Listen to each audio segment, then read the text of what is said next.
Good morning. I'm Dimitri, aka Tumultuous. That's Josh, and that's Amicus, and this is Insomniac Hour, where we talk about controversial stuff. What are we talking Controversial about today, Josh? shit. Today, That's right. it's controversial shit. I mean, today we're talking about what if Hitler and the Nazis actually won?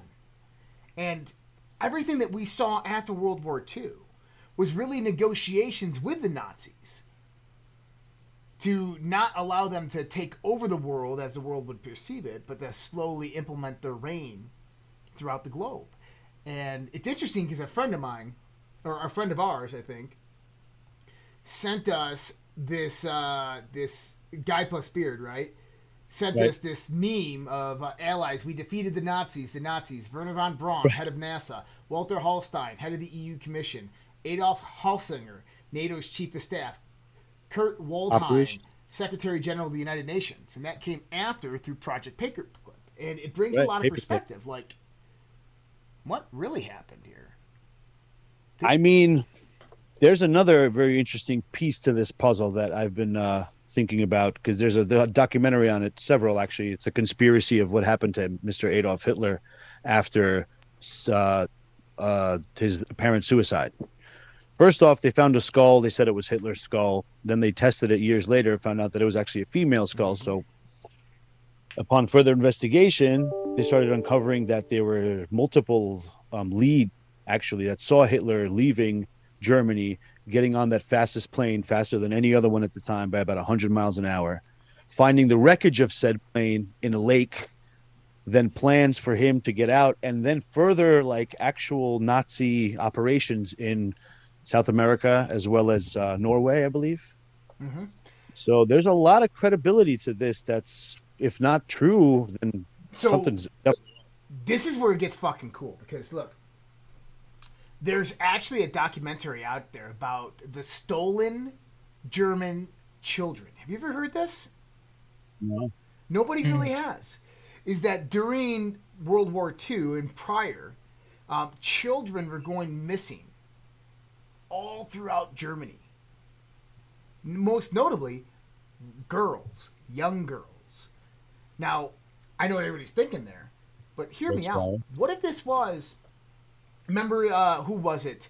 Who are the three sisters that we talk about? You have the German Chancellor, you have the UN lady, and all three of them are somehow related. You had Barack Obama's mom supposedly related to Eva Byrne, Right. right? I remember that. I remember That that. what if these girls were not utilized for human trafficking and so forth, but instead were trained spies and implemented within the United States to marry high profile people and integrate their children in places of power so that the Nazis could take over in 20, 30, 40, 50 years.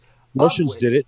Right. Well, here's the thing is one of our good friends, the big old letter, between P and R. Uh-huh. Yeah. That's it. Follow the wives. Right. Follow the wives. And when we started following the wives, all of the history of them were like all school teachers, and then it would be like one generation, fathers, usually Germans, and gone. Or fathers were usually military officers. They were school teachers, fathers were military officers, and then nothing. Like no family history. Well, of course. Like- Everyone was on vacation. Yeah. Like Joe Biden. Lynn de Rothschild. These are two high. Well, yeah, Rothschild, 100%. Well, no. Lynn Forrester de Rothschild was not a Rothschild. She was not born a Rothschild. She was born to believe a modest military officer in New Jersey. Yeah. And her mother was a school teacher. Okay? And all In of a Riverbend. sudden she marries the wealthiest family on the planet, becomes the sole, power figure in that family. How do you think she got the guy? Was it arranged? Maybe that one. I Because- think it was. I know, think it was. Is if you really start to follow the wives, because who runs Joe Biden? Jill, of course. Who doesn't? Barack Obama's the one that confuses everybody because who runs that one? Like, is it Big Mike or is it Barry? I don't know. Right. But okay, so we have this like missing children aspect of it as well. Right. But I think if we go back to the perspective of this, I started watching Hunting Hitler, the TV series. Mm-hmm. Then I got through the first episode. I'm like, I'm going to continue watching this. Then I realized there's 3 seasons. Like, okay, There's a lot. There's a lot. This is going to take a long time. So I started skipping ahead and kind of looking at some of the evidence. I'm 100% certain that Hitler survived World War II. He did not die in that bunker. No way, not possible. Did you see like the interview with the witness, the only witness that they had supposedly, like at the end? Like if you go past season 3, there's like interviews with witnesses. So there was this guy translating for his grandpa who was speaking in Spanish, and he was saying that like they had a runway or a tunnel, and the plane landed, and and he goes, Germans went out, yeah, Nazis. And then he's like, do you think Hitler was on that plane? He goes, oh yeah, no mustache. He didn't have a mustache, but Hitler was on the plane because my uncle kept asking me, like, do you think that was him? Do you think that was him? And he's like, of course that was him. And there was the same plane that they described that at the time it was the fastest plane in the world. Hitler had a last will and testament. Like he did operations. People like, so FBI agents are like getting, there's millions of dollars being spent on leads, and FBI agents are coming back with like, yeah, we saw him. Like we saw Hitler. Like he was there. Obviously, like they didn't catch up to him in time because it was so like, it was hard to uncover the path, especially now. They found the owner of a house where they had like a telecommunications port where they were doing communicating out of Norway, I believe, to everywhere else. They were planning something.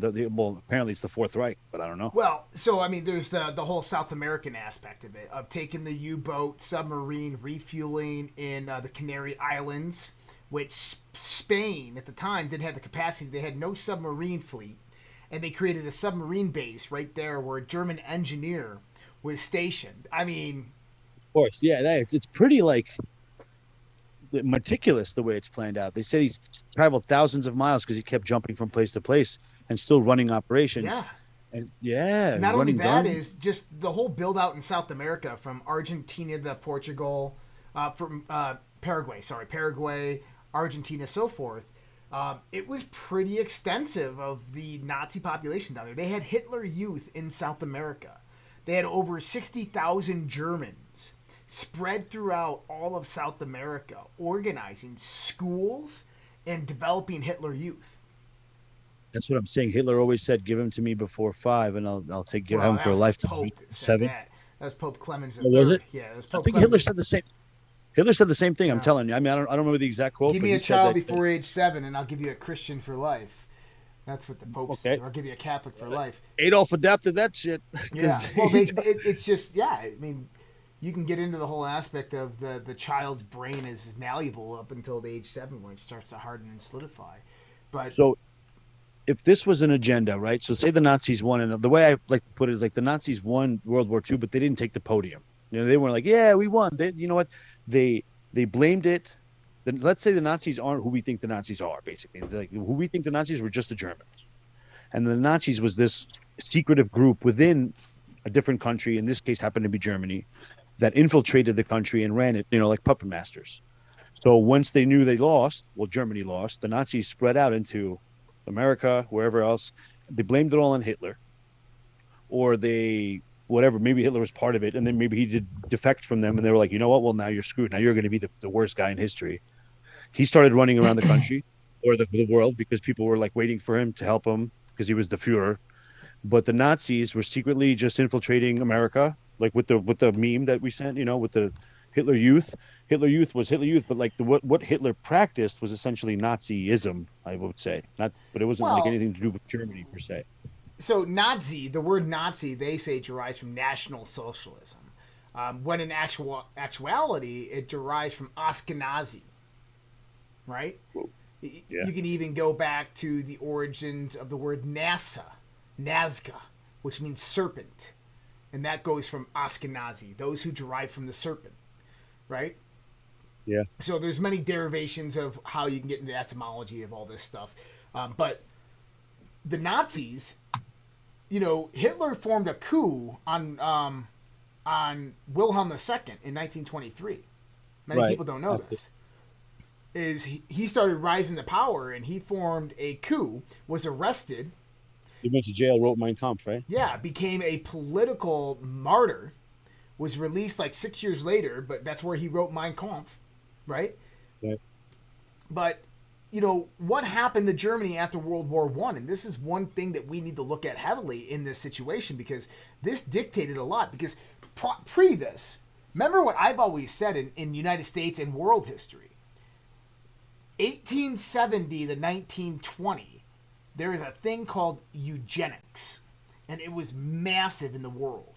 Okay, now you had the Protocols of the Elders of Zion, which the Russians came out against the Bolsheviks, right? They were trying to utilize this to overthrow the Bolsheviks and all this stuff. 17, right. Right. And so you had, it was basically a lie, which I doubt it was actually a lie, because I think what was happening there is you had a lot of Zionists, the Zionist revolution happening, where they were centralizing power amongst the world financial institutions, the banks, and so forth. And we already knew this because we saw this being perpetuated from the Rothschilds, the Warburg, so forth. These are powerful Jewish names. These are the Ashkenazis, in a sense, if you want to look at them. Or sorry, the Zionists, not the real true bloodline of David, which David would have been the Ashkenazis. So those people don't go on easy, yeah. Right. And so you have eugenics start to kick up in the late 1870s, and this starts to basically say that anybody who is not of pure blood, pure skin is going to, you know, produce problems in the gene pool. You have to get them out. People who are dumb, imbeciles, these types of things. And in the 1920s and 1930s in Germany, this started to become a thing, and it started to be implemented within the society that, you know, they started doing testing and stuff like that to make sure two people were compatible, that they had good intelligence prior to going out. Now, they say Hitler was obsessed with the Aryans. By the way, go ahead. Sorry.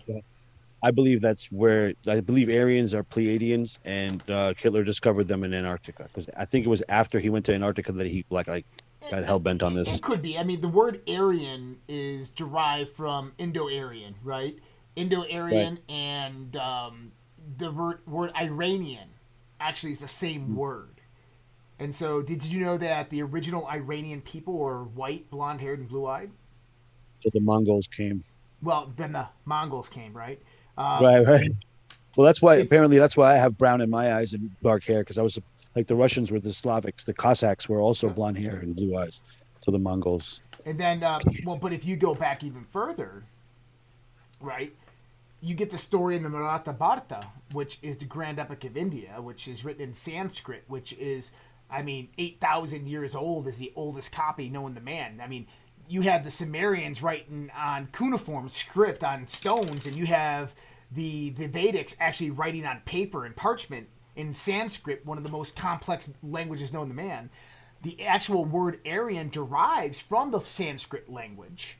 It means honorable, those who come from podium on down, okay?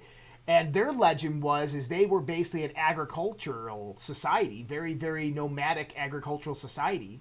And you had this white race come over the Caucasus Islands, Caucasus Islands, or Caucasus Mountains, and they brought them agriculture, they brought them literature, they brought them education, they brought them knowledge, science, physics, and this is who taught the Indians their culture. And they were known as the Vedas.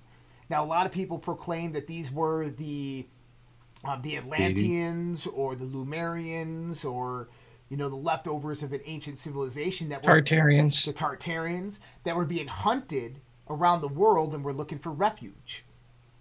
Why were they being hunted, though? Well, you have to get into the great battle between the serpent and the eagle. Right. Think about the Cathars. The Cathars, the true derivation of the Christendom. Right? The Inquisition annihilated them. You had the Crusades, which annihilated much of the history. And you have to ask yourself why did these religious crusades go around the world and destroy the Library of Alexandria? Because they were threatening something that they were trying to make happen, obviously. There you go. And so I think what it is Hitler and them jumped onto this narrative. They understood that something had happened, and they went out and began to search for the truth and the origin of it. But then you also had this supplemental narrative being played out. And this is this is kind of what it looks like to me, because think about Trump. Think about the whole narrative, the social narrative that was being implemented while Trump was in power. Did you have this whole, and we can't say the words on here, but this whole psychological brainwashing of society, believing that they are something that they're not? Did you have government making policy towards all this, right? Kind of the opposite of what was happening then. Not a, yeah. But you had it under Trump. Think about that. Not a single terrorist attack. Well, think about this. Though. I mean, is the Capitol building, January 6th, was the burning of the Reichstag. Right. I guess. I mean, you can look at this in any perspective. It's the victors of the war who write history, right? That's why they call it his story. Exactly. But exactly. I really think that there is a lot of pieces missing to this whole story. Now, one of the most interesting pieces is the origination of the Thule Society, moving more towards the occultism of Nazism, and then Heinrich Himmler's creation of the Ahnenerbe. Do you know what the Ahnenerbe is? No, but I know the swastika wasn't always bad until Hitler. Well, the swastika was the symbol of the Thule Society. That's the one. It's supposed to be like sort of not represent like yin yang kind of, no? Yeah, very very much universal power. And universal power, which derives, so this is a crazy coincidence, right? Of course, I love these. So there's this book out there called The Coming Race, okay? Right here, okay. The Coming Race. It's by Edward Bulwer Lytton, okay? And this was a book that the Nazis knew very much about, that the Thule Society and the Theosophists actually believed to be true legend. And this was the bringing about of a hollow earth civilization, a civilization that lived in the center of the earth in basically caverns that they called the Virillia. And the Virillia was a society of humanoids who grew up right along with us, who became more highly technologically advanced than us. Dude, I said this is my conspiracy theory video, literally about, but this is the thing though, I've never learned about this, and I literally just said it's a 15-day trip into the cave, right? Agartha. With people that know how to, and they know how to navigate it. They don't want. This is what that book's based. This is what it's based off of, right here. What is it called again? It's called The Coming Race. This was written in 1870, 1850. So this guy, he journeys on down there and he has this experience with these beings, and they tell him that they're called the Viril, and what the Viril is this energy force that permeates all of existence. And they worship this energy force because it gives them life, it gives them everything that they need, sustenance. And it gives them power and energy, and they have special powers due to this energy. This is what George Lucas utilized to model the Force in Star Wars after, is off of this book. Not only that, is Wilhelm Reich developed the whole theory of orgone energy, not even knowing that this book was in existence, which describes the same concepts. But orgone energy is essentially what the chi is, but you could harvest orgone energy with a pyramid in copper, no? Like an orgone pyramid, like I heard, like you could put certain. Think of this is an interesting, but I mean, hey, think this is Insomniac. Certain things, okay, conduct,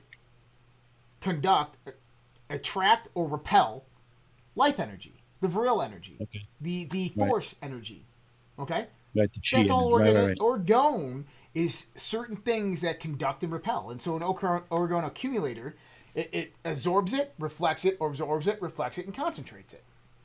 Okay.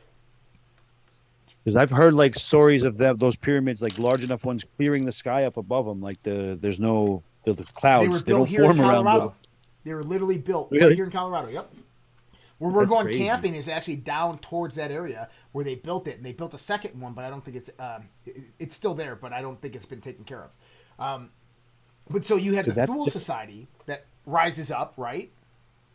Right. And they basically become the Nazi German party, and you have this inner circle, Astara, the inner circle.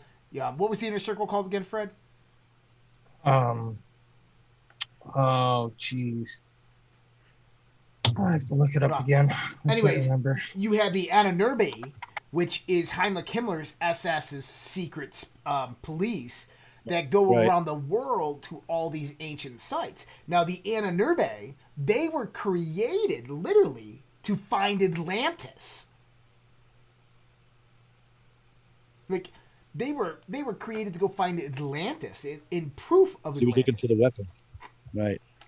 He was looking Well, they for, were if there looking was for Atlantis, that means he got blown up. artifacts. Yeah. Right. Like the Indiana Jones and the Ark, like, and all that stuff. Mm-hmm. Now, damn, I forgot what I was just going to ask you. What were you just talking about? The Herbe? All right. So how about this?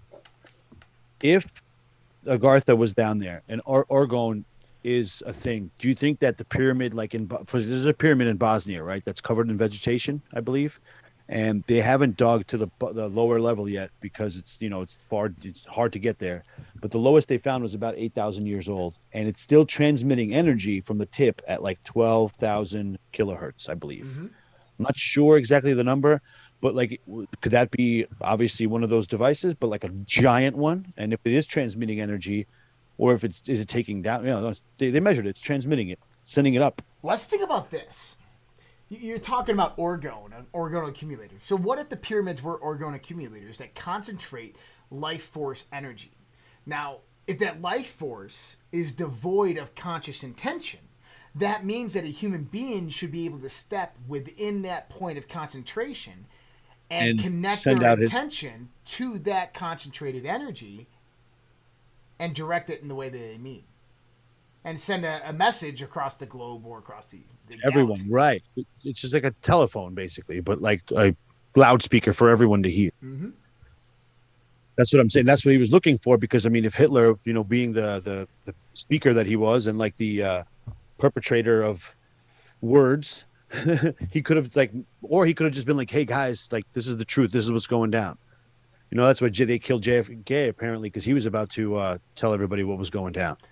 And Hitler had a map of not flat Earth. He had the map to inner Earth too, because there's a map of it says the Nazi symbol on top, and it says like all the points that you could enter Agartha from, like the caves. Right. One of them was in Antarctica. And I think what they realized was that Atlantis, the Tartarians, that there was this civilization on this planet that was highly advanced, and they were hiding.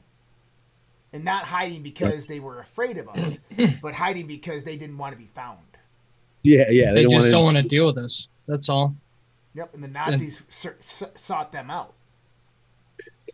I just made a post on TikTok because I stitched a video, and it was said that in 2005 they discovered a skeleton of a giant skeleton. Let's just put it that way. I don't know whose it was or what it was. Right. And they haven't told us this whole time, and just recently they've like uncovered it, that they found it. But it's about 16 feet tall, and it ages to 5,000 years old. Now, I mean, this obviously could be a fake. So is the moon and all the other stuff, because it wraps up with any other conspiracy theory. But do you think that there could have been giants? And now, that being said, this is the huge skull that they just found. They say they found it in 2005, but they're just telling us about it now. So, there's all of the news. They're talking about this new skull of a that was found. No. That's not what I'm talking about. Oh. I know what you're talking about. It's like the missing link that they found, right? You're talking about? Well, no, it's actually a giant skull. It's actually massively large. Is it? Yeah, and it's. I think it's like they say almost 2.5 times bigger than a human skull. And they're saying that it's most likely a relative of the Sonian human beings that lived about 130,000 years ago. Whoa. But they're big, right? 16. Look, this thing says 16 feet. Okay. And then, what were we talking about last time? Where like the higher states of consciousness, the humans used to be like 50 feet tall, and then if you go to level 3, they're like 100 feet tall, and that's why that would be within the Vedic traditions of the different yugas, the 4 different yugas. You could get a interpretation of something like that. It's said that they lived, 100,000 years and were 1,000 feet tall, and so on and so forth. Right, exactly. That's the one. And the only way that makes sense is if gravity is a variable and not a constant. Which is why trees are like mountains. This is Fred just sent this over. Enter the Dragon. Yeah, I see it. Man, giant 146,000-year-old plus old skull might belong to new human species. Where do they find this thing? This thing has I actually been guess in the possession of somebody in China for a very, very long time. They say that this skull is the largest Homo skull ever found, and researchers say it belonged to a male in his 50s who lived in northern China between 146 to 296,000 years ago. Now, think about this as well. He was in his 50s. Right. Yeah. No, that's a pretty long life expectancy. Mm-hmm. Especially for something that big. Yeah. Right. Well, actually, maybe that's why. Maybe all the little ones died. you know. And then, so why would we get smaller then? Like, if this is like our ancestor, because if we got smarter, I guess we wouldn't need to have all those muscles and to that size. Like, what made us smaller? I know, like, obviously there's conspiracy theories also leading to the fact that our food, now in modern days anyway, ever since the 70s or 60s, the food has been kind of deteriorating us, the fluoride in the toothpaste, all that stuff. But before that, like say the 1900s, the 1800s, we were frail and our life expectancy wasn't like very long, right? No, actually, that's not true. It's actually a big misnomer in history that human beings only lived to 40, 50 years of age and they're very, very frail. If you Really? go back to the 17 and 1800s, primarily the 1800s, is human beings lived well into the 60s and some even into the 70s and 80s. I think it was Benjamin Franklin himself lived into the 80s. You read my mind. He was 87. Yeah, he was 87. And these men, by the way, back in these days, I mean, they were on average, like, I think they were like 5'10", 6'2". They were fairly decently sized men in the sense of size. Yeah, I don't know why do I think that they were all frail? I've definitely been told that before. I didn't actually do research because I believe what people tell me. I mean, this is like in school, obviously. Well, I think this is just the way history portrays things, right? I guess. I mean, misspoke. 84. 84. I was Still always pretty told old. that the life expectancy was way younger. Like that's why Romeo and Juliet were 14 when they got married because they weren't going to live that long, and that's blah blah blah, all that stuff. Did you ever hear how George Washington died? His wooden teeth rotted him. Yeah, he had like a throat infection.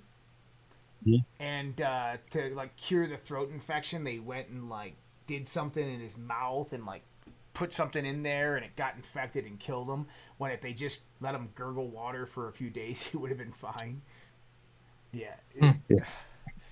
But you can't believe that shit. He's probably murdered. Yeah. Seriously. Yeah. But he also didn't have wooden teeth. No. He had a nice set of pearls that came from like rhino tusk. Bloodletting. That's what it was. Yeah. Bloodletting. Oh, they bloodlet him. Yep. Oh. That means. Yeah, that's definitely ritualistic and murder, if you ask me.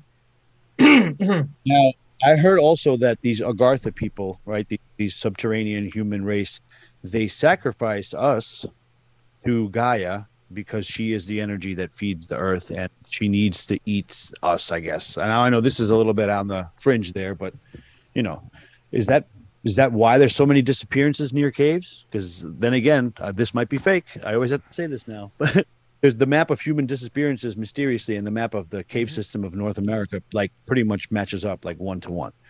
So either people like to go missing in caves or people get snatched up in caves for whatever reason it is. I don't know, because I think if that was the key. So what we're talking about here are maybe two different things. We're talking about this intercavernous civilization, right? Mm-hmm. That are just letting everything play out. But what if they were really at war with another race that was on this planet that also lived underground? Like reptiles. Okay. Like Dracos. Yeah, I get it. And what if they were trying to really save us, but they can't. The Dracos are snatching us. Yeah, but it's just like a proxy war. What if the Dracos are the ones that are kidnapping and killing and sacrificing? That's very, very possible because kidnappers have been found with their clothes folded and or in a tree hundreds of feet away. What the hell? Yeah, what the hell is this? Like, how is that possible? What if the ones who live in the center of the earth or in the cavernous aspects of the earth, what if their numbers were just so depleted? What if they got so decimated in a war with these beings that the only thing they could do is just retreat? And now they're just in hiding, like actually Zion. Yeah. in the Matrix. Yeah. The Matrix. That makes a lot of sense, actually. You guys ever play Dungeons and Dragons growing up? Not enough to remember. Not a big D&D guy. Okay. Basically, like, the way I'm seeing it is, say there's an underground whatever. Of course, there's going to be more than one type of inhabitant under there. There's going to be denizens of all sorts, whether it be reptile. That's why, Native Americans talk about ant people living under the ground. They talk about reptiles that come from under the ground. There's got to be multiple races, multiple types of things. What was that? I'm sorry. Is it metaphorical that they're saying it like that? The Native Americans? What's that? Well, maybe. People and or they just like if you ask a Native American elder, would these pig? No. Do you know where that story comes from? Colorado. I already love Colorado because I like to snowboard. You got me sold on that, on the Mile High City or state, whatever. We're gonna see some shit in Colorado. What are we gonna see? You're gonna see some UFOs. You're gonna see some fucking aliens, dude. I'm telling you. You said you don't believe in aliens. Who did? You did. You're like, there's no such thing. They can't be. Like, it's all fake. Who did? I never said that. You told me this. Yes, you did. You said it was all the government because it couldn't have been the UFOs. It couldn't be aliens. Or maybe you're taking about the UFOs aren't aliens. I remember this specifically asked you. I don't know if it was definitely on the show. It had to have been. I was like, do you believe in aliens? And you're like, nah, I don't think so. I don't think it's real. Was that dreaming this? I think you might have been dreaming this. Oh, I think it's very real. I think that they are very real. Oh, I remember it because I asked you, like, what do you think you were, a Pleiadian or Arcturian? Oh, I said, I know what you're talking about. I said that I think a lot of the people who have like communication and channeling of these Pleiadians and Arcturians is just, they're full of shit. Like the whole Valiant Thor, or the Law of One, all that. Yeah. I think it's all bullshit. See, I believe Dr. Solheim. But I definitely believe Dr. Solheim. Little different. Listen, but yeah. I don't just go out and buy people's books for a reason, okay? I definitely believe this dude because everything he said was like, yeah. a lot of these other folks that hear Pleiadians or Arcturians, like, yeah, some of them, they might, but I think a lot of other things, it's an attachment that's taking on an emotional thing, and it's like they're just grasping at straws, and it's like, oh, you're giving me energy, so like, yeah, I'm an Arcturian. It was interesting what Michael Sala said the other day when he was talking about aliens and demons, and was it him or was it something I was watching? But someone else said, but they said is people need to start drawing the perspective that what they know of as angels and demons and extraterrestrials and aliens are all but the same thing that we simply don't understand.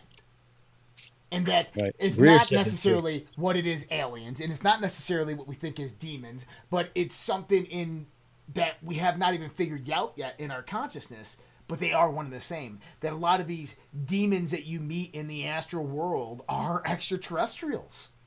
Well, obviously, Greer said that too. Greer said there's different types of extraterrestrials. He's like, there's extraterrestrials like the Greys, and then he said there's extraterrestrials like when they open up a portal and something like the Stranger Things, Venus flytrap with legs flop, comes out, and that's just pure like hellish. Like it looks like they opened up a portal to hell, which makes sense because I don't know what an interdimensional creature looks like. Did you see this? You might think Did you see this trailer for this new movie coming out? With Chris Pratt? The Tomorrow War. No, I just saw you sent it to me. I'm going to check it out. Tomorrow War. They go back in the future. They travel back in time 50 years to recruit people to fight a war with aliens 50 years in the future. Yeah, that happens already. Like there's a guy in Gaia that talks about it. I just can't. He said that the Marine guy. He said he fought a war on Mars for 40 years, and then he came back to a clone or something. I think he's full of shit. And the reason why he's full of shit is. I don't buy that either, man. I'm sorry, dude. It's because he concurs with a lot of things that someone who I know for a fact is lying says. Gotcha. I mean, I could fake a polygraph too. It's not that hard. True. You gotta believe your lies. That's it. But there's this one guy on what is it? Project Camelot with Cassidy, and okay. he's on there. He's like, I'm a former Navy SEAL. I was sent to Mars and I fought these wars, right? Yeah, that guy, yeah. And this other guy comes on, and he's on Beyond Belief with George Norrie, and he's saying, "Oh, I was with that guy, blah blah blah." But this one guy who's a Navy SEAL dude, he was literally arrested for fake valor. Because he was not a Navy SEAL. Don Shipley, Master Chief Navy SEAL dude, saw him, went out, found him, called him out, and said, "You were never a fucking Navy SEAL." Because he's a Navy SEAL, okay. and they have records of all this. And the dude ended up, he's in jail, actually, right now. Yeah, that's a big crime. Well, no, he's in jail for burglary and a whole bunch of other stuff. Stolen valor's years in prison. So that guy was completely like just, yeah, buddy, you went and fought in Mars, and we're going to put you in jail for false valor. Okay, right? Like, so, I mean, a lot of this stuff, you got to be very careful who you follow. And some of these guys, man, listen, they'll say anything. That's why I'm asking you, because I'm just thinking, what do you think? You know. Well, how about this? There's that. Who's the one guy? He's all I don't buy like over any of them. Gaia. He's all over the UFO community. Wilcock? No. Actually, you know what? I gained a lot of respect for David Wilcock, and I'll be honest saying that. Okay. I mean, I don't agree with everything he says. He's a smart dude. Like a blonde dude. Yeah, he says a lot of things to make money, but hey, look, I got a lot of respect for David Wilcock. There is one dude out there who says he was Air Force. And he's got the little mustache. He's always on Gaia. He's always on the UFO things. He was on the Disclosure Project. I'm forgetting his name. But he said he was the one that paid off all the media in the Texas area to stop talking and investigating all the UFO stuff. He says that he's met with all these alien different races. And he was an enlisted E5. I'll tell you right now, enlisted E5s don't get any of that cool shit. Nothing cool happens to enlisted E5s. Right, I was an enlisted E5, but this guy was an enlisted E5. He was registered as a cook in the Air Force, but he said he was a special agent in the Air Force's investigation, which he was not. I mean, you can just go back and look these people's records and see that they were not. And they say, well, you know, it's top secret. It doesn't work that way. If it's classified top secret, it literally says on your DD 214, it'll say, you know, assignment classified. Like, I've seen that. I've worked with one Navy SEAL once, and I looked him up before he had gotten the job, and he just said the 3 letters for bomb disposal unit. He was in the Navy too, obviously. POD. Yeah, it just said POD or DOD, and then it was like for 14 years. I was like, oh, like that's what you did for 14. So I asked him, I was like, what was your craziest storm? Because he was in the Navy for so long. He goes, Bermuda Triangle. We were on an aircraft carrier, and he gave me the date, and I was like, Jesus. And he's like, yeah, we had to abandon the ship because the stuff that was on it, we couldn't have it found. So we had to abandon it and sink it. But we couldn't, I was like, what the fuck? I'd like to hear but about he was that. no joke. Like, yeah. He was no joke. Like you dropped the pot around him, and that man like whipped around faster than a human should whip around for anything. Yeah. He's like, you know what I mean? Like he just went like this. I was like, whoa, that was fast. And he was like, so someone asked Corey Good. What about Corey Good? I assume he's fake. You know, I've never really got too much into Corey Good. I've said some things about him in the past. I would love to have him on the show and talk to him. The only thing that I did hear him say one day is when he was talking, I believe, to Laura Eisenhower, and he was saying that, well, I get briefings from Trump, you know, every morning, to Trump and the Q team. And right there, it's like, you just lost all validity. Even if you did, you don't say, they would tell you that in the meetings. Do not talk about this meeting. You know what I mean? Like, not only that, is you don't do that from your living room in Boulder, Colorado. You go to a skiff for those types of meetings because they're classified and confidential. And so, obviously, a lot of that was just people trying to, you know, make money and profit and hijack a movement. And those types of people I cannot just get on board with. I mean, I can talk all day long about my experiences and what I've done because I'm not held to any NDA. You know, there's nothing holding me back from saying anything that I say. My skipper... What's an enlisted E5? What's an enlisted E5? In the Navy, it's a petty officer second class. And in the Army, it's a sergeant. Okay, I just didn't know what that was. I don't know. I mean, look, you guys, we don't see the cool shit. You're not in the back room looking over the intelligence unless you're, you know, an intelligence specialist, right? But yeah. But you know, I mean, I was told by my skipper, and well, he's got a big old stogie in his mouth and boxer shorts on, going to erase all data. We're not talking about this one. And then for the next 2 weeks, it was the weirdest and most silent 2 weeks of my life. It's like you very vaguely remember anything. Just What was it? Are you allowed to tell us? yeah, I've told everybody the story before. Not me, not this Oh, guy. so Just make it quick, I yeah, no. So I guess. was we were out about 300 miles off the coast of the Galapagos Islands, off of Peru. So if you go to a map, if you go to a globe, and you look at Peru, Uh, Galapagos Islands, you look at that big plot of ocean water that's in the middle of nowhere. That doesn't make sense. okay. There should be some land there, but there's not. We were out there Okay. about 300 miles off the coast of Peru in the Galapagos, and we run dark at night. So all we have is a top mast running light, which is red, and inboard shipping lights, which are all red. So no white lights, nothing outside. It's crystal clear night, Okay. absolutely just sparkling. It's a new moon, so no moon. And you can see the reflection of the stars off the ocean. That's how crystal clear and how smooth it was.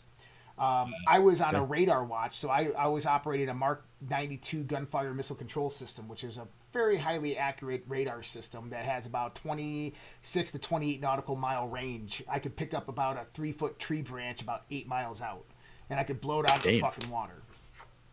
Nice. So pretty accurate radar. And then we have a SPIS 55 radar, which is an air search radar, and then we have a SPIS 49 radar, which is an air search radar. SPIS 55 is Okay. 55 nautical miles.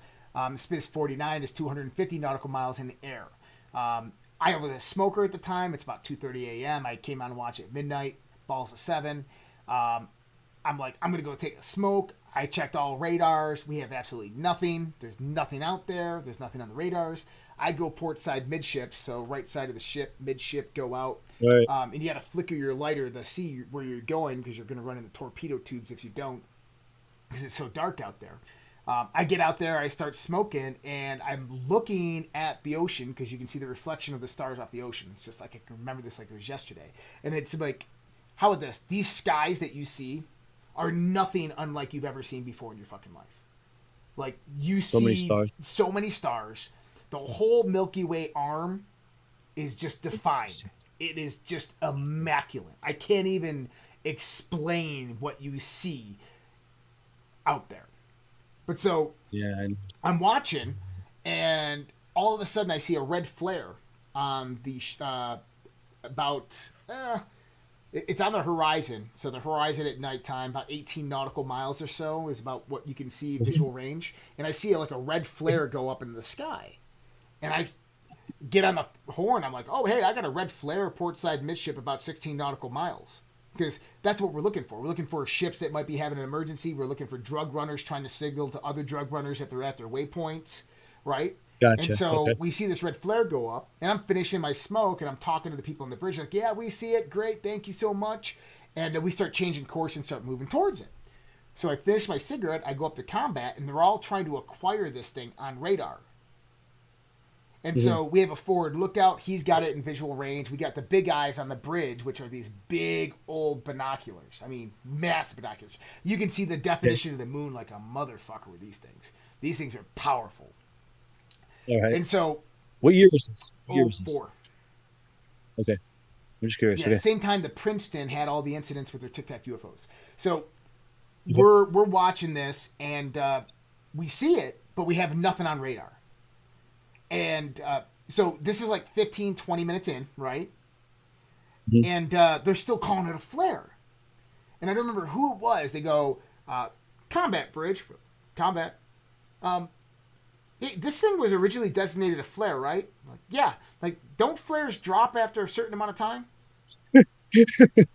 And Doesn't shit yeah, fall? and everybody was just kind of like silent for a second. They're like, what the fuck is it? Oh. And so the skipper was in there, and he's in the chair, and he's in his boxer shorts, right? Because it's a whole bunch of dudes on a ship, and he's smoking a stogie, and he's like, This guy, I love this he guy. goes, get the helo on the deck doing turns. Let's launch. So he calls Shit. flight ops, 3:30 in the morning, right? Which is not a fucking big, not a small thing. We're thinking this is drug runners, like maybe doing a helicopter op or something, taking drugs off their ship. We just can't pick them up. And so the helicopter takes off and starts moving towards this thing. Well, this thing starts moving away at the same, about 120 nautical miles per hour, right? So we're still thinking it's a helicopter. Because the helicopter would be moving away the same, right? Well, Yeah, of it course. stops, it drops elevation. Our helo gets over top of it, and with FLIR, so infrared radar, we pick up this thing on infrared radar, and it's like 5 times as massive as our helicopter. And Whoa. it pops into the ocean and just starts submerging. No mames. And we watched it. We watched it submerge, and the skipper goes, "Get out of there, please." The helo turns around, comes back home. Right when they got back home, he says, "Okay, delete all video, delete everything from all of our sensors. We're not reporting this one." Yo, but that's what I'm saying. That's what I'm saying. Like the military's like, oh, nobody told us. Yeah, because they're told not to tell No, it wasn't anyone. that he. No, how about this? It was he literally just didn't want to do the paperwork because they would have had us out there probably trying. They would have sent a whole bunch of other people out there. They would.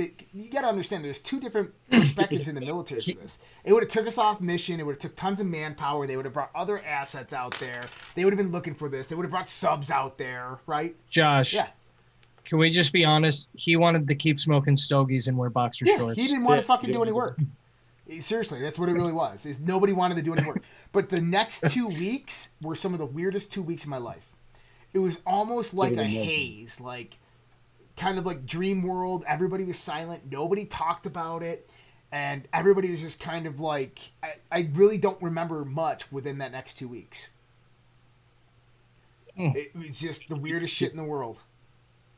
The thing that got me, the thing that rang my bell is red. Now, there's 2 correlations that I make with that. One, my friend that goes to the ranch, Isetti, right, to Washington. She goes every year. She sent me footage of all these like blips flying into the mountain, or so it looks like. And the last one was red. It was red. It was a big red blip that flooded. Same thing. And the other thing is the landlord, his wife used to be a stewardess or a flight attendant during the 70s and the 80s. And she said that she was on a flight, and all of a sudden there was a red glow around the entire airplane. Something that was above them was shining this and she said it was a thick red light. Now I don't know what the hell a thick light is, but that's what she said. It's like a fog. And then she said, "Yeah, I know exactly what she's talking about." It's got to be plasma, right? It's a plasma ship. It's got to be. I don't know, maybe or something like that. Anyway, so then it took off, and then when they landed, they gave them this big debriefing about how nothing happened, and it was all good, and it was just them conducting a test.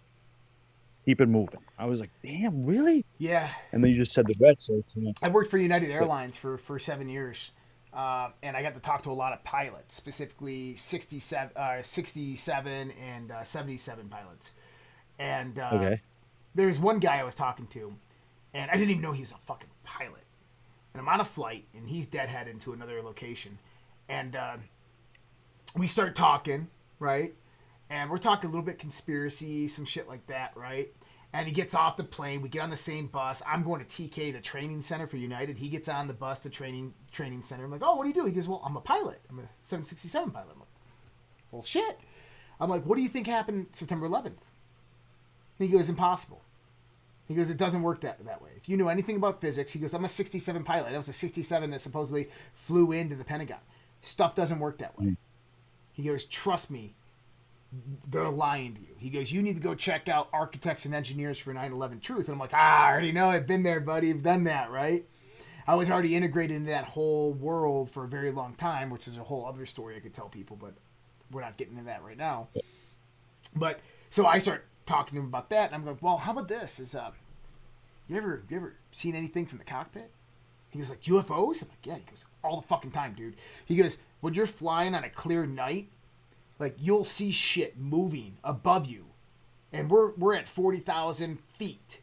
And he goes, "These things are like out of your view, and they're lights, and they're moving under intelligent control, and they're moving faster than you could ever imagine." And he goes into basically how you can tell ground speed over land, right? And so if you've ever seen a plane move at 30,000 miles per hour through the sky, looks like it's going slow. It looks like it's going really, really slow.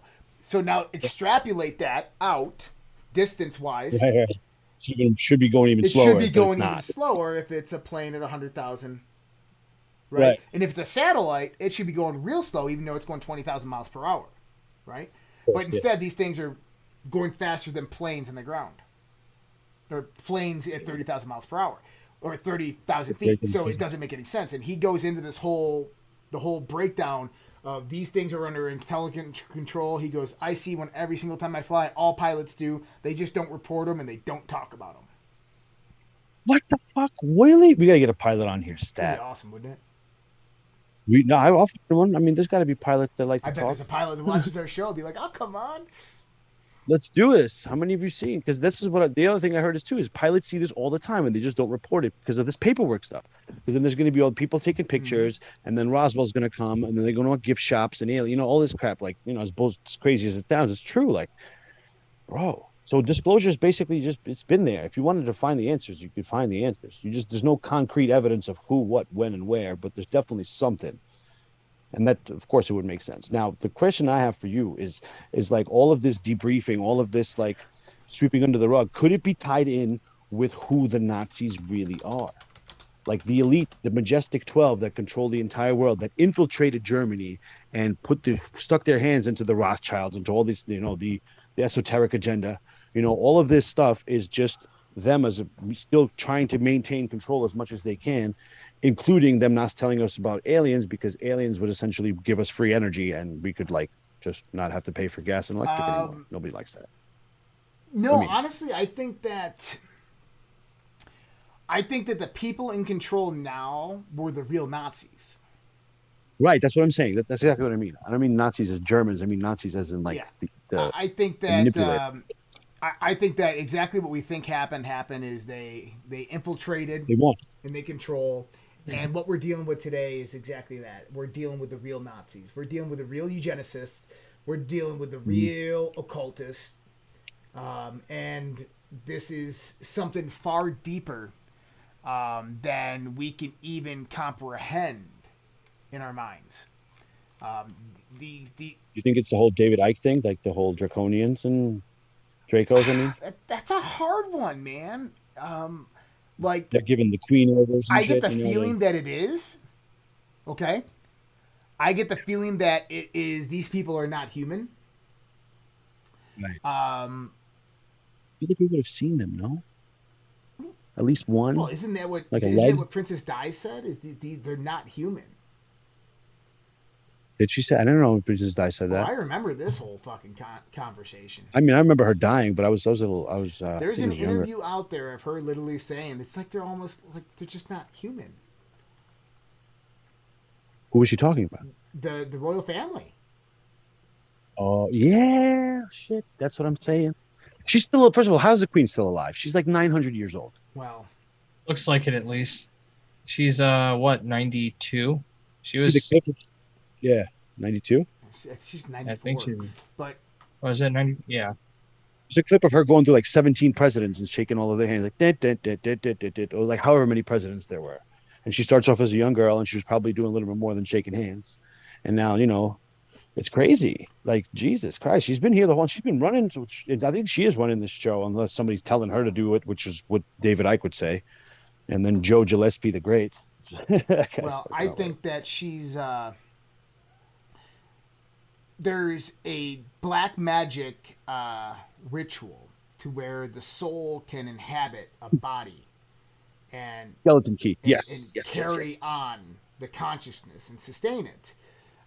Voodoo, right? And that at death, but here's the thing: is at death that consciousness can transfer to a new body.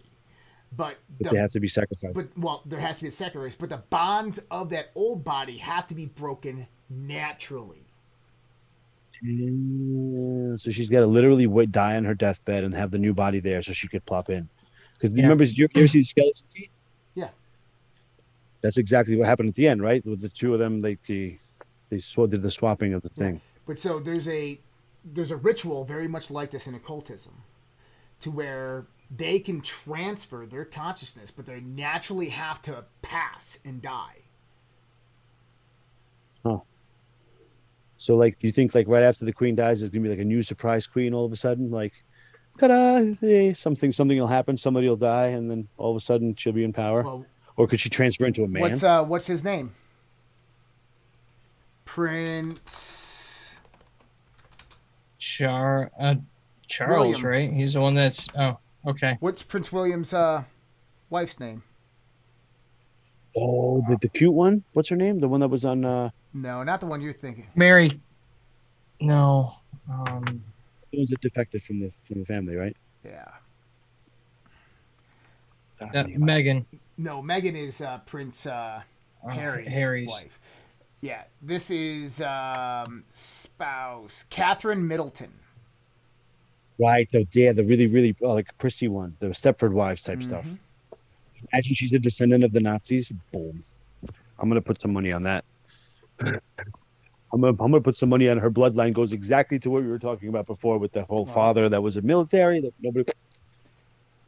Her mother is a Goldsmith, last name Goldsmith. Okay, all right. It's Kate. Yeah. Middleton. Kate Middleton. But anyways, yeah. So who knows how that order operates? But what if the Nazis, on all their voyages, uncovered this occult secret of how to live forever through the derivation of a bloodline, of a lineage, through the daughter, through the female, to where the female would have to give birth of genetic similarity, right? Mitochondrial DNA would have to be passed down, and that mitochondrial DNA, that body of the male or the female, could be inhabited by another consciousness. That could be inhabited by an older consciousness as it's transferred in. Using nanobots that Gates provided, who has a picture of Heinrich Himmler. Or maybe Gates and all them are really just trying to replicate this on a technological scale. Yeah, that's I think that Gates is one of these descendants, if there are any, because he's. I don't know where I saw this, but his father was a eugenicist, hardcore. Well, he was one of the regional leaders of Planned Parenthood. Right. And yeah, he was a globalist. His mother was definitely a globalist. But what I'm trying to say is that, you know, these people can reincarnate, literally genetic reincarnation, into different people.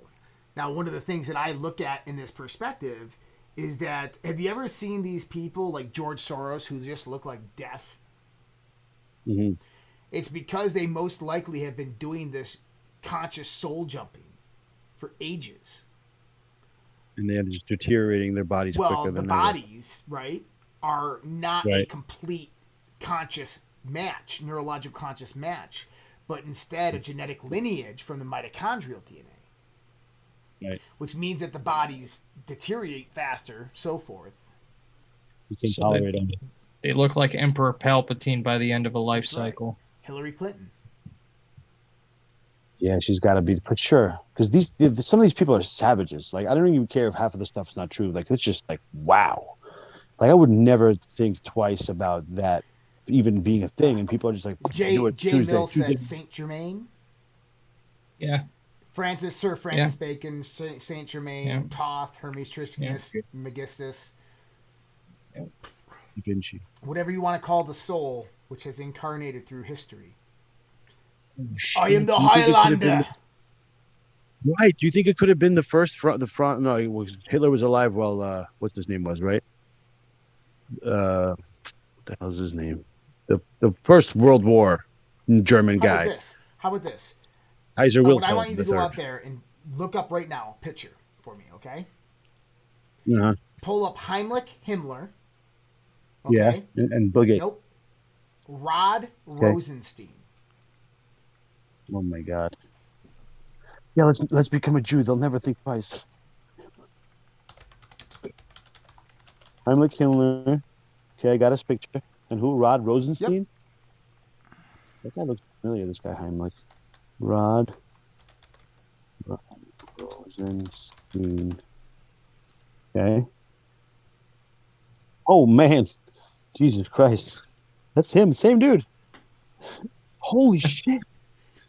Dude, this is crazy. Deputy Attorney General.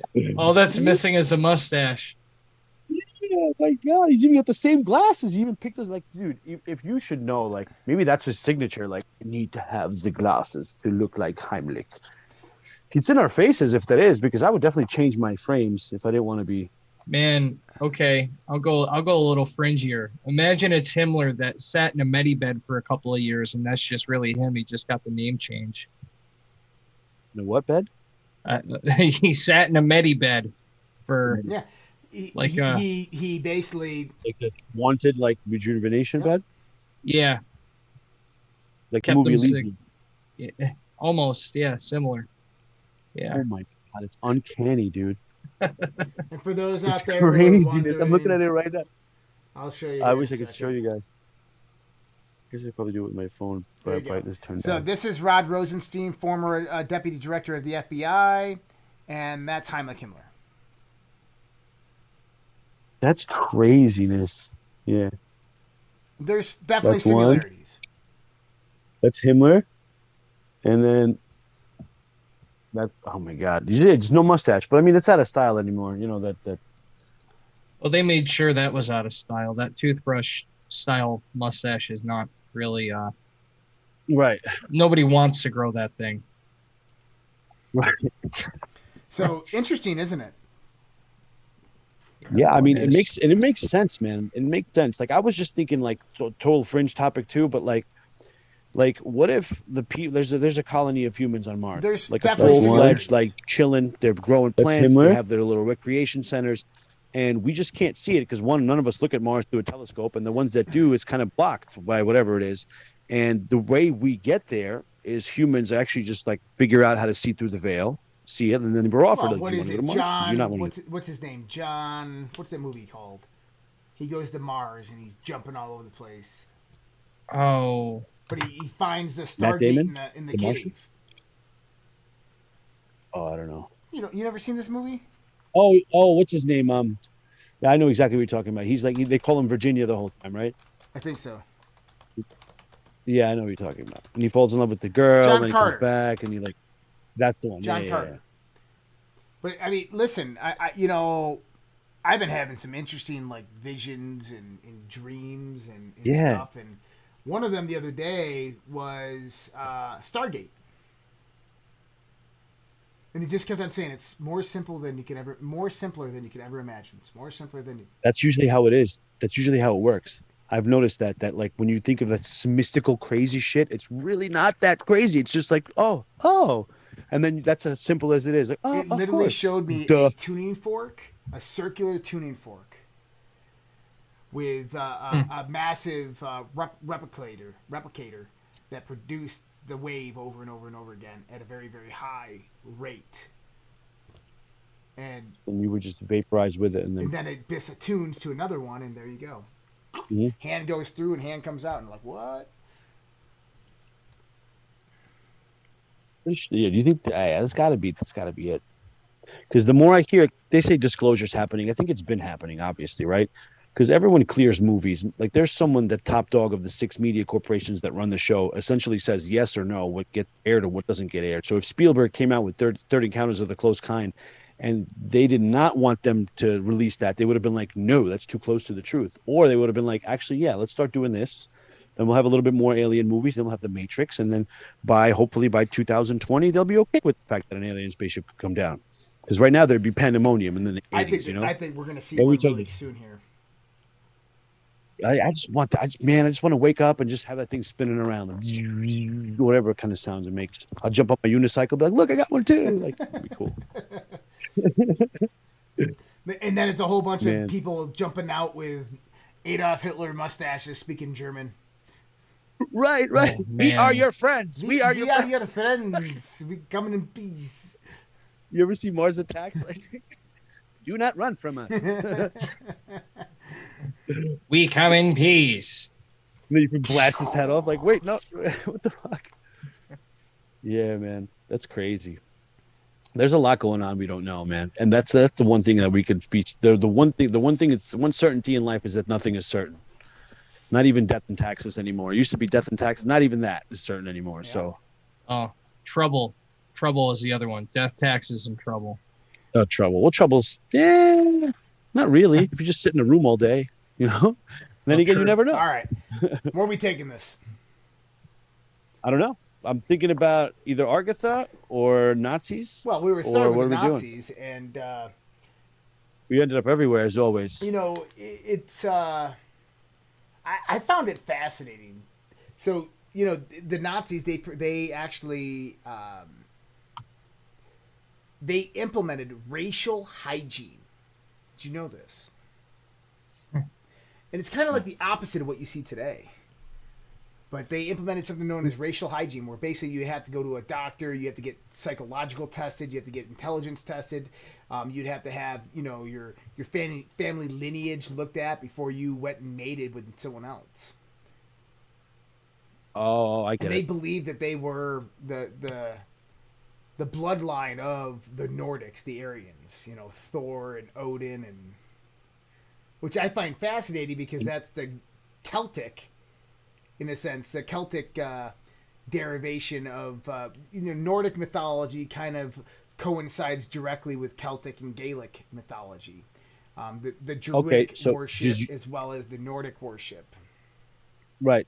Does your optimization theory, like in your opinion, does nature favor purebreds or mutts in this sense? You know what I mean? Like more like, because I would say mutts, obviously. Just I know we created dogs from wolves in general, but I'm just talking about in general, generally speaking.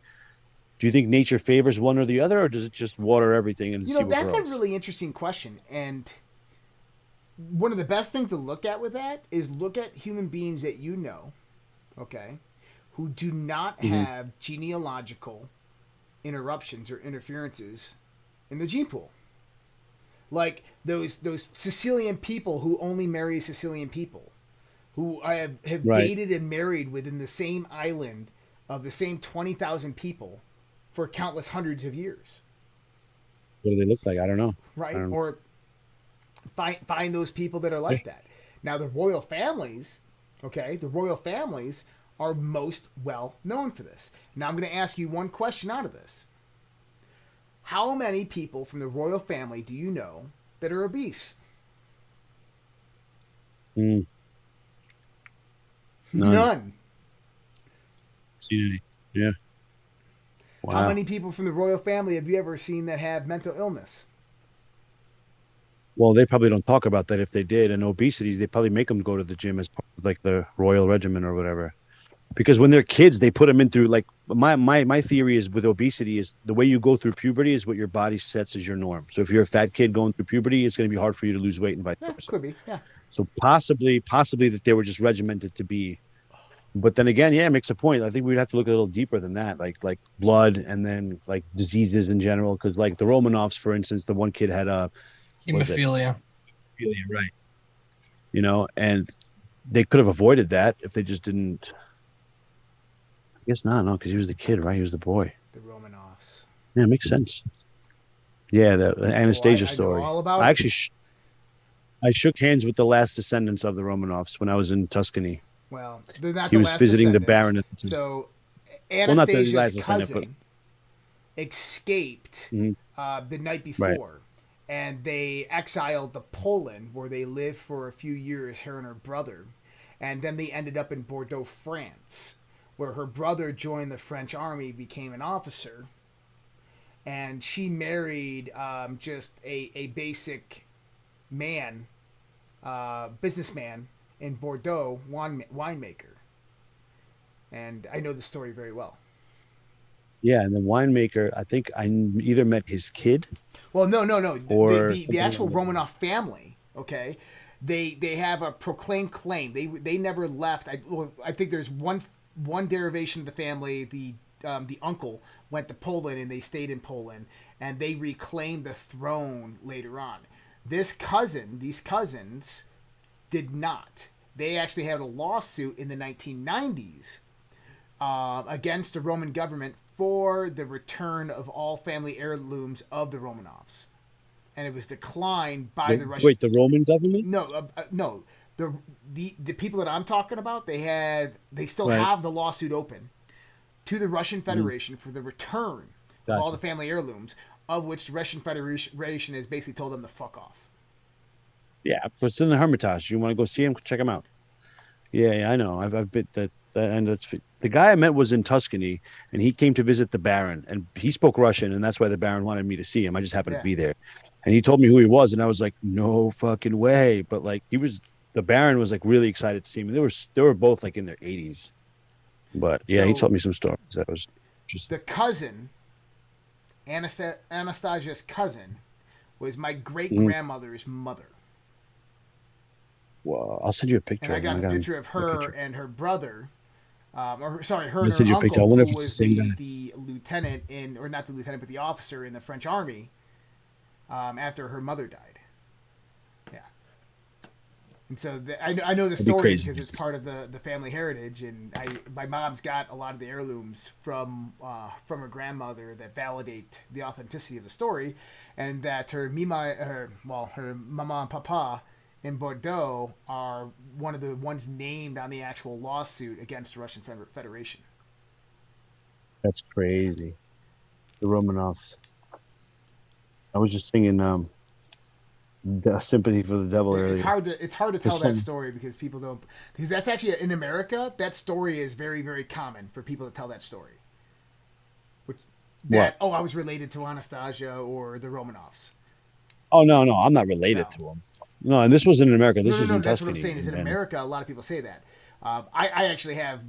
Yeah. Really? Oh, yeah. In America, a lot of people who are French origin who came over and immigrated in the 1930s and 40s will Right. say that because the story is so popular of how the cousins exiled to Poland and then Bordeaux, France. So anybody who emigrated from Bordeaux, France will typically have that story. Luckily for my family, they actually have the lawsuit and the actual lineage that validate it. Yeah. But it's interesting story nonetheless. So Russian Jew, right? My last I'm not Jewish. I was Orthodox. My parents actually had to we were illegal immigrants for like 5 years because they wouldn't convert to Judaism to claim refuge after the wall fell. And my last name is actually the combination of Peter the Great and his helper Yaakov. Petrovok. Those two, Petrikov, Yaakov and Piotr Первый, just Peter the First, Peter the Great. Yeah, it was crazy. I'm like, I didn't know that. Like, yeah, my biological father, he actually lives in Germany. Speaking of which, my family, my surname on my father's side, derives from Robert the Bruce. Cool. King of Scotland, right? The whole Yeah. Braveheart story. Yeah. But Robert the Bruce. But it's cool going through your family lineage, and like for me, it's like there's multiple variations. There's my father, there's my grandmother, and then there's my mother, and then my mother's father is just nothing. Oh, wait. It's Fontaine. How do you know this? Did you look this up, or were you told? Like, do you have I've like? been told these stories since we were little kids, but most of it was validated. My grandfather has really good historical reference to our family tree from Scotland. Then my grandmother, I mean, like I was saying the other day, we can trace her family back all the way back pre-Revolutionary War. I want to do that. Massive American patriots, been here for a very, very long time. And then my mother, she moved here in '54 from Bordeaux, France. So my mother is actually, I'm actually first generation American, if you want to look at it from that perspective. Yeah, my kid is technically first generation American. But my mother, it was an interesting story. They gave up everything coming here. They had lots of money. They had lots of power in Bordeaux, and they gave up my dad. a lot to come here. I mean, he said he had everything, but back then everything was a bottle of amaretto and a VCR. If you had that, he's like, that was it. You were the king. And I was like, really, dude? Like, I remember dialing a rotary phone, and then they got a touch tone phone. I was pushing all those buttons like it was nothing. Can you imagine the first time I saw Duck Hunt, like ever? It was already in America. I was like, how is this happening? Oh my God. I went up right at the TV. I was like, get the ducks. Yeah, you remember how you used to cheat that man. game, go right up the screen? Didn't work. Oh yeah, I mean, I didn't even care about cheating. I just wanted to see how it worked, because to me that was magic. And then when I saw Star Trek: The Next Generation, when they talked to people on the screen with their face, and I was like, oh my God! And there was not that long ago, but it was like completely otherworldly. And now it's like, FaceTime. What are we doing right now? Like, it's crazy. Isn't it crazy to look at technology like it is now and just think about it 10 years? 10 years ago, Bananas. This was difficult. Yeah. Yeah, and 20 years ago was pretty much impossible. 20 years ago, we were thinking about this. 20 years ago, we were like, man, you imagine when we're going to be talking on our phones, like face-to-face, like video? Yeah. And now we're like, that's so stupid. I don't want to do that. Let's just jump on a Zoom. 40 years ago, the computer was the size of this room, like... Well, I remember the flip phones. I'm like, man, one of these days, these things are going to be like video cameras, and you're going to be holding them, and it's going to be like You're gonna be like holographically Projected. talking to somebody, and we skipped over that Yeah, whole like part. yeah, we never got to the hologram. Actually, you could make one. I'll do a I've seen the DIY one video. with the wrist, yeah, but Oh no, you put it on your phone. There's a program for a hologram, and then you just make like a little, like almost like a Oh, yeah? tray out of yeah. And then you put it, and you could see it like the bird like floating. Like you know in we're the gonna phone. do a Fringe episode on it. But I'm reading the book again. Holographic. Yeah, I Dude, need to read this that book. is- That and the Power of Subconscious Mind. This I gotta is read. probably one of the most powerful books you'll ever read in your life. Amazing. That one, book and I right got to read there. the Power of the Subconscious Mind. You told me that because that's what Tony Robbins and Dispenza read, Yep, right? That's an amazing book as well. Yeah. But Got to get into that. yeah, man, it's an interesting world, man. It is definitely interesting. Yeah. I'll tell you, I think it's reality isn't strange. It's more stranger than you can ever imagine. Mark Twain said that reality is always stranger than fiction because fiction has to stay within the realm of possibility. I like that. Yeah, isn't it cool? I love that. I was like, oh, it's good. It's so true though, because like fiction, like you would have to make something up that doesn't sound too Yeah. outrageous, but then reality is like, whoa, check this out. Like, what, how did this even work? Like, what? I've been having like Yeah, it's crazy. sensations of serenity lately. It's been really weird. Like I just went out. Like I was out in the hot tub last night, and it was just like so fucking peaceful. It was just Yeah, like I remember that like you could hear God today. like just whispering to you. What's the temperature? What's the temperature like in Colorado It's, right now? it's kind of cold. It's like 60. That's awesome. It's not cold. It's perfect. What are you talking about? I love like 68, 69 degrees is like my ideal temperature Yeah. outside. Like, it's like, Grease on me. the outside feels like the inside. Oh man, Walter. Someone just said Walter Russell theories. Walter Russell is one of my all-time favorites. And you know who also Walter Russell and then Robert Anton Wilson. Oh my God! You just need to listen. If there's one thing that you do, go on to YouTube and search Robert Anton Wilson podcast. And there's this podcast out there where he's just talking about the universe, mathematics, and so Robert Anton Wilson was a polymath. Same thing with Walter Russell; they're both polymaths. And Robert Anton Wilson, unfortunately, passed away in the '90s of cancer. Okay. But he was like kind of like he's funny. He's a comedian, but he's also like really, really serious. Mm-hmm. And Politicians, Peptides, and Stupidity, and Evening with Robert Anton Wilson. He's just a fascinating human being. Right here. It's this one specifically. Hi. You can find this whole one. It's Robert Anton Wilson, Consciousness, Conspiracy, and Coincidence, Thinking Aloud with a Jeffrey Mishlove. If you can find that whole interview, it is just fucking mind-blowing. Robert Anton Wilson is an amazing human being. Was an amazing human being. How long is the interview? Do you know? From what I remember, maybe it's like 2 or 3 hours from when I remember watching it. I just want to know what to look for. Okay. But yeah, gonna Robert find Anton it. Wilson, amazing human being. Oh, Robert Anton Wilson explains everything. There you go. Okay. That's Gotcha. this one's 6 hours. Jesus. Yep. Robert Anton Wilson explains I have to watch everything, him take a and speech. like, I love Robert Anton Wilson because he reminds me a lot of myself. And for those out there wondering, you can watch it after we're done here, right there. Here it is. 6 hours. Jesus. I'm God. going to actually listen weren't to this joking. tonight. But you want to go on Me for too, a I'm gonna mind listen. trip, smoke a few puffs of some good marijuana, and just put that on in your headphones. That's exactly what I'm going to be doing in a couple minutes. Yeah. I already got it rolled, You have baby. Walter Russell. You have it's just some of the greats, man. Oh my God, I just remember so many hours. I have a collection of like just ring notebooks. And so I can't even. I got a pile over there. I got a pile over there. I got some in my closet. I've had them for 20 years. Where I just write notes and just write stuff down. Everything I've ever learned, I think I've always put into a notebook. So is that how you learn? You write? It used to be. Now I just retain. Now I literally just pop Yeah. on the headphones and walk and do whatever I'm doing, and it just Whatever you like just comes, and whatever you don't like gets yeah. filtered out. And if I'm reading a book, I highlight. I usually highlight the whole book, but whatever I highlight, I usually retain. I hate But- to read. Can't sit still. But if you want to get into like the psychedelic, if you like Terrence McKenna, you will love Yeah, Robert love it. Anton Wilson. Oh man, I'm excited now.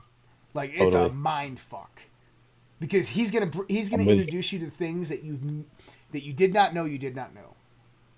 Well, you see, that's what I want, because then I just branch Yep. off and keep going. But that's who I kind of Right, I've strive got- to be. Is very Okay. similar to this guy. And for those asking me to post it in the Red Pill, I'll post it in the Red Pill right now. I'm still sorry guys, I didn't realize I was still on there. I'll post it in the Red Pill right now. I've got plenty of Insomniac search to do. Yeah, Plenty I of that. love this show, by the way. I'm usually up at this time. Sometimes I'm mostly working, but the show's fun. That's great. I mean, it just doesn't have like a constriction, like, yeah, we started talking about Nazis, but the way I work is Yeah. just like, I gotta go. Like when it goes, like, you gotta go with it, because then the idea grows and then it goes into something substantial, versus if we just kept trying to steer into the course, it's like, I like the tangents. It's Well, my I thing. think that I always do. it's the degree that you're writing your tangent at, right? It's Right, exactly. I like conversation, and I think that's one thing that the internet lacks is good conversation. Is really taking those human experiences of meeting someone and delving into the mind and the deep depths of the mind and understanding who they are, because you can't get that in an organized format. You can't get that when the content is controlled, and that's why it's good No. to be able to just go out there and talk and speak and just go where the conversation goes. I mean, every show that we do, That's it. besides the Daily Dose, every show that we do is really about exactly that. It's like, let's get to know people and each other.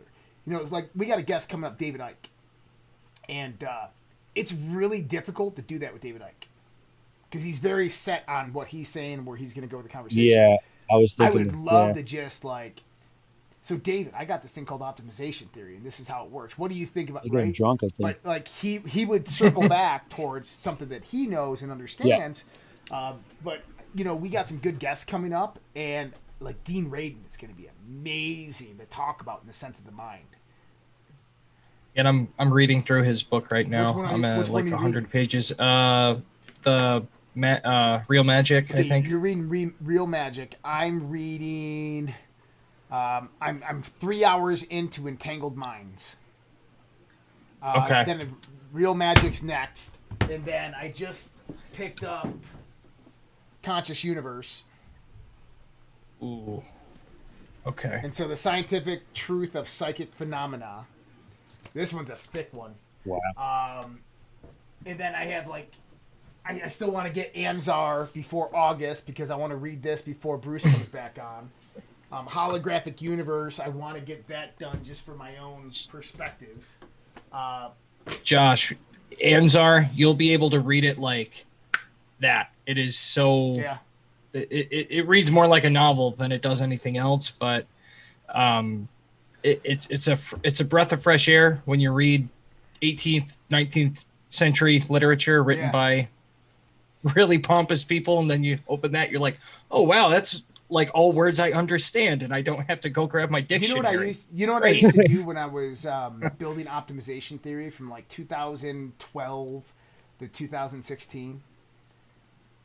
I downloaded all the Feynman lectures.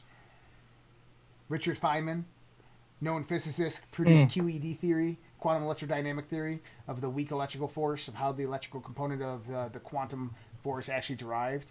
And I mean, there's like 80 hours of Richard Feynman's lectures. And I downloaded them all. I bought them all and downloaded them all. I just used to list them over and over and over and over and over again. But I'm looking at my Audible account right now. It reminds me of interesting days. I gotta do that. I want to try to figure out if I could listen to two books at the same time, two chicks at the same time.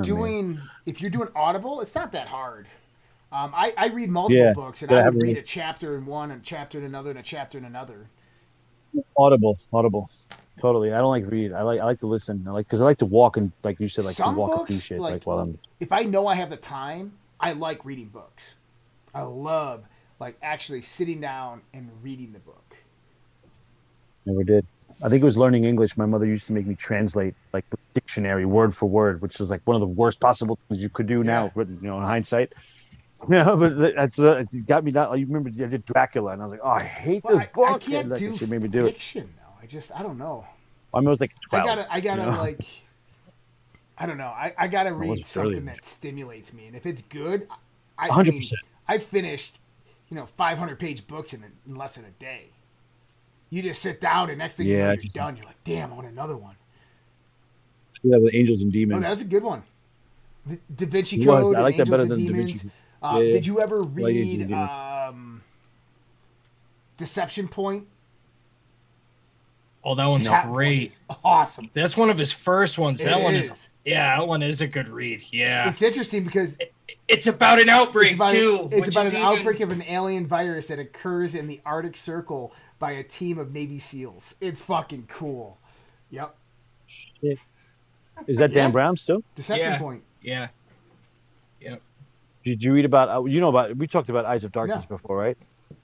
About Dean Koontz in Oh, '81. about the pandemic? Yeah, I can't really talk about that on Wuhan this show. 400. Got it. Well, I mean, it's a book that came out in 1981 by Dean Koontz. But yeah, I think that all this was planned for a very long time. Of course. I mean, dude, come on. He literally says type, Yeah. that type, and then he gives it the name of the city. That's about the New York City is where I'm from. Hey. But yeah, it's like you can't be more. Yeah. Fantastic. Man, I hate that. I hate that censorship. Well, now I'm all excited to go watch this 6 hours of Robert Anton Wilson. I actually Yeah. want to go listen to it. Thank you so much for joining us on Insomniac Hour, guys. This is awesome. Thank you Dimitri, very what much. do you got? Thank you. I've got a lot of research to do, and another piece of my puzzle has been completed. Thank you very much. Next time on Insomniac Hour, who knows? All right, we'll see.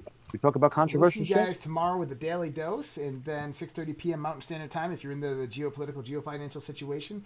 And then after that, at midnight Eastern Standard Time with another episode of Insomniac Hour. Maybe Fred will jump back on with us. But either way, much love, respect, take care, God bless, whatever it might be for you. Good night. Have a good one.